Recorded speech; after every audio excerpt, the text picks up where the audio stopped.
రాహుల్ గాంధీ భారత్ జోడో యాత్రతోటి అలాగే భారత్ న్యాయ యాత్రతోటి దాదాపుగా 50 స్థానాలు ఉన్నటువంటి కాంగ్రెస్ పార్టీని 99 స్థానాల వరకు తీసుకురావడం ఇండి కూటమిలో కీలకంగా ఈరోజు ప్రతిపక్ష నేతగా ఉండడంలో భారత్ జోడో యాత్ర ఒక రకంగా రాహుల్ గాంధీకి చాలా వరకు ప్లస్ అయిందని చెప్పేసి కూడా చెప్పుకోవచ్చు.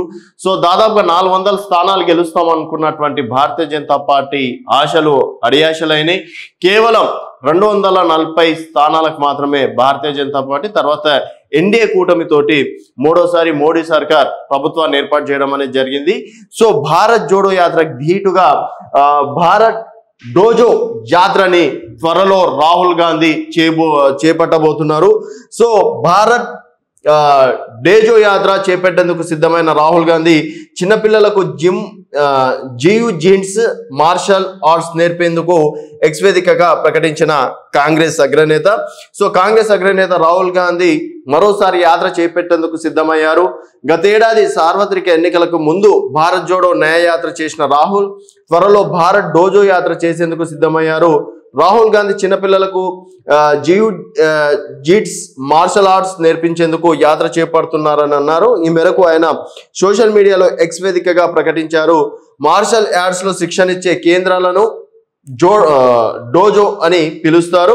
ఈ సందర్భంగా గతేడాది భారత్ జోడో న్యాయ యాత్ర పేరిట 1000 కిలోమీటర్లు ప్రయాణించిన ఆ యాత్రలో ఫిట్ గా ఉండేందుకు ప్రతిరోజు సాయంత్రం మార్షల్ ఆర్ట్స్ లో శిక్షణ తీసుకున్నారు. యాత్రలో భాగంగా నేను బస చేసే ప్రాంతంలో యువ మార్షల్ ఆర్ట్స్ విద్యార్థుల్ని కలిశాను అని రాహుల్ గాంధీ ట్వీట్ లో పేర్కొన్నారు. అలాగే దాదాపుగా రాహుల్ గాంధీకి 1.40 కోట్ల పార్టీ ఫండ్ కూడా దీనికి సంబంధించి ఇస్తున్నారు. గత లోక్సభ ఎన్నికల్లో పోటీ చేసిన వయనాడ్, కేరళ, రాయబరేలి, ఉత్తరప్రదేశ్ 2 స్థానాల ఎన్నికల ఖర్చు కోసం రాహుల్ కు చెరో 70 లక్షలు కాంగ్రెస్ పార్టీ ఫండ్ నుంచి అందాయి. ఈ మేరకు వివరాలతో కూడిన ఎన్నికల న్యాయ నివేదికను కేంద్ర ఎన్నికల సంఘానికి కాంగ్రెస్ సమర్పించింది.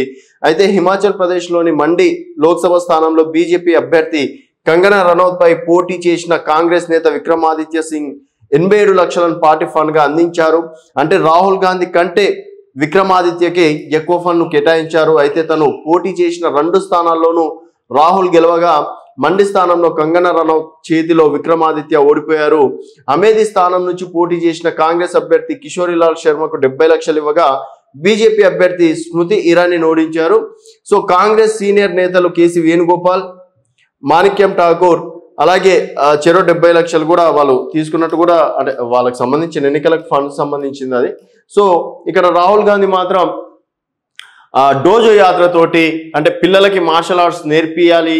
అలాగే సో భారత్ జోడో యాత్ర ఏ విధంగా అయితే భారతదేశం అంతటా తిరిగారో మొదటగా భారత్ జోడో యాత్ర వచ్చేసి ఇక్కడ కన్యాకుమారి నుంచి, సో ఇక్కడ మనం రఫ్గా వేస్తున్నాం. సో ఇక్కడ కన్యాకుమారి నుంచి కాశ్మీర్ వరకు మొదటి భారత్ జోడో యాత్ర సాగడం అనేది జరిగింది.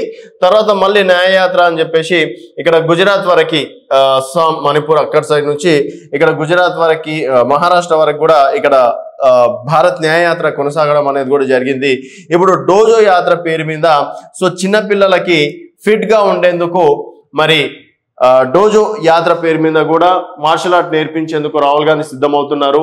దాదాపు ఇప్పుడు 4 రాష్ట్రాల్లో ఎన్నికలు ఉంటున్నాయి. సో ఈ 4 రాష్ట్రాల ఎన్నికలను బేస్ చేసుకొని కూడా రాహుల్ గాంధీ నిర్ణయం తీసుకున్నట్టు కూడా తెలుస్తుంది. సో పశ్చిమ బెంగాల్ కావచ్చు, తమిళనాడులో కూడా త్వరలో ఎన్నికలు రాబోతున్నాయి. అలాగే ప్రస్తుతం ఇక్కడ హర్యానా, జమ్మూ కాశ్మీర్లో ఆల్రెడీ ఎన్నికల నోటిఫికేషన్ కూడా రావడం అనేది కూడా జరిగింది. సో మరి డోజో యాత్ర ఎన్నికల పైన ఎంతవరకు ప్రభావం పడుతుంది అనేది వేచి చూడాల్సిన విషయం.